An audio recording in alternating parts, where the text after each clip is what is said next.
Welcome back. We have Shelby Volo joining us from Abbott. Well, great to have you back on the show. Yes, thank you for having me today. Yes, a very great topic today. And, you know, trust me, in the newsroom, we hear about these all the time. Yeah, some of the scams that you can fall for. Seniors can be particularly vulnerable. Yes, they are more susceptible to scams, unfortunately.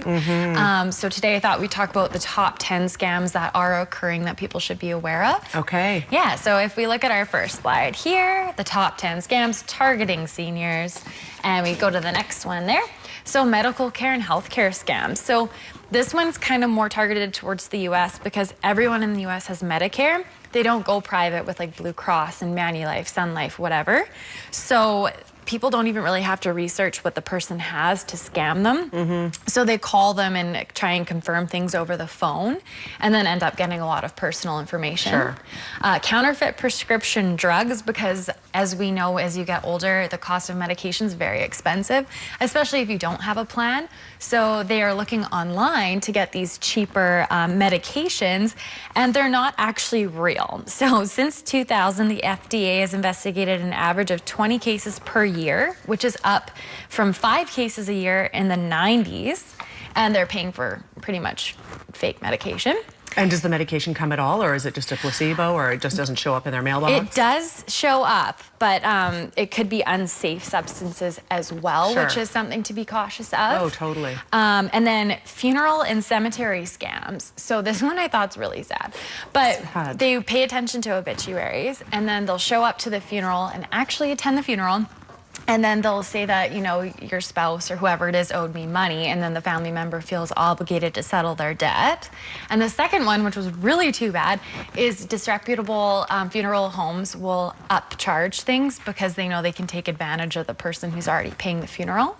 So that's one to definitely be aware of as well. Make sure you know that these fees are reasonable. Absolutely. And then fraudulent anti-aging products. So I thought that one was interesting because we all want to stay looking young. That's not just targeting seniors. No, let me tell ya. that's all of us. That's all of us. Yes, and it said that there was a fake Botox scam that occurred in Arizona, and they got 1.5 million in barely a year, and they were all bogus home remedy products. Wow. So that's one to pay attention to. Maybe don't buy Botox stuff on the internet. Absolutely don't. Nope. I think that sounds really sketchy. Yes, and then telemarketing scams as well. Seniors are actually the highest number of people that will use the telephone to order things. So they're sure. definitely targeted that way. There's no paper trail, there's no face-to-face, and it's very easy for people to repeat. So I would just say never use your credit card over the phone or give any kind of details like that.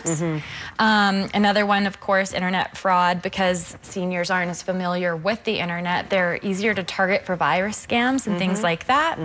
Also phishing scams, and I actually personally had this in the family happen. CRA, not really CRA, emailed a family member of mine and said that they were going to get a tax refund and they needed to confirm some details. And they did it, and it was not real. So one thing to keep in mind is CRA will never email you to confirm any details.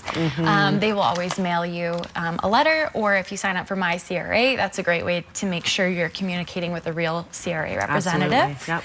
Yes, and then investment scheming, so pyramid schemes, complex financial products could, some people might try to sell you because it's hard to understand and hard to probably question for them. Sure. So that's another one. And reverse mortgages. People will, I think this one was more in the States as well, but the county will send something that looks like a real letter, or the scammer will, and then they'll say that we'll reassess your home so that you're not paying all these high taxes, but we'll assess it for a fee, and they're not real people.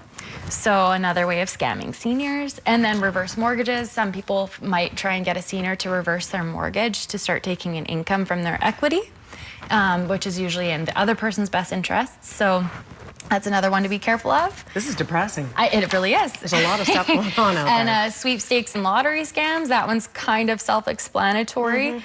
Some sort of payments required to unlock a prize, and then by the time the senior goes to cash this fake check, they have already paid the money out of their bank account to unlock the prize. Yes. So that's one. And the last one, which I've also heard, and this is the saddest one, I think, is the grandparent scam.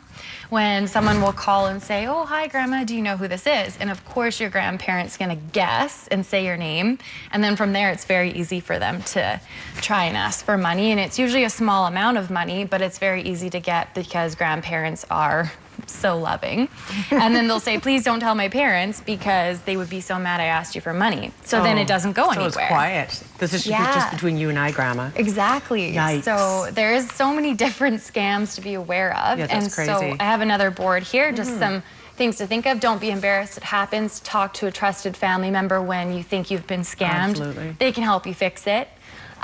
Doing nothing will only make it worse. So never keep things like that private, and keep phone numbers handy. So the local police non-emergency line, if you think you've been scammed, your bank or credit card company, so that you can cancel things if it comes to that. Yeah. And then lastly, safeguards: never buy or give to solicitors who call or visit unannounced. Shred all receipts. Sign up for the do not call list, which will really help you. Use direct deposit for benefit checks to prevent checks from being stolen. Never give, like I said, any kind of banking social security number over the telephone. Be skeptical of unsolicited advice and do your research. And as I said, CRA will never email you to confirm any personal details. I have a friend who just had the Sierra call them a few weeks ago and leave that, the phone call scam. Yes. That was just, I thought that one was over, but clearly they come around. They're almost seasonal. They come around like the flu, and they try again with people. Someone in the green room said that happened to them, and they said the CRA was going to come arrest them. And I was like, I have heard that one. And one interesting thing, whenever there's been a natural disaster, fake charities will call you to try and get a donation. So that was an interesting one as well. Wow, it sounds, after my Good Samaritan story, it just seems like there's more bad people in the world than I kind of put a downer to that. Heavy downer, but it's good because these things need to be known about, right? Yes, totally. And yeah, seniors are a big target for these types of scams, but the general population can be as well for some of those as well. So Shelby, thank you for being here. Yeah, thanks for having me. Yes, Shelby at Abbott Wealth. You can certainly get a hold of Abbott Wealth at abbottwealth.com. We're back up for a quick break. Stay with us.